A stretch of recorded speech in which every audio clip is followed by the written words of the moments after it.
வணக்கம். தலைமுடி நீண்டு வளர இயற்கை மருத்துவம். கறிவேப்பிலை இலைகளை அரைத்து சாறு எடுத்து தேங்காய் எண்ணெயில் கலந்து காய்ச்சி தலையில் தடவி வரலாம். வாரம் 2 முறை முளைக்கீரையை கண்டிப்பாக சாப்பிட வேண்டும். நெல்லிக்காயை வெயிலில் உலர வைத்து பவுடராக்கி தேங்காய் எண்ணெயுடன் கலந்து காய்ச்சி வடிகட்டி தலையில் தடவி வர வேண்டும். மேலும் நெல்லிக்காயை அடிக்கடி சாப்பிட்டு வர இளநரை மறையும்.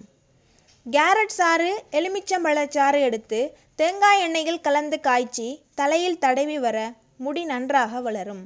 கரிசலாங்கண்ணி இலைகளை அரைத்து தலையில் தடவி 20 நிமிடம் கழித்து தலைக்கு குளித்து வந்தால் முடி கருப்பாக நீண்டு வளரும். தினமும் காலையில் வெறும் வயிற்றில் 15 கறிவேப்பிலை இலைகளை மென்று சாப்பிட்டு வரலாம்.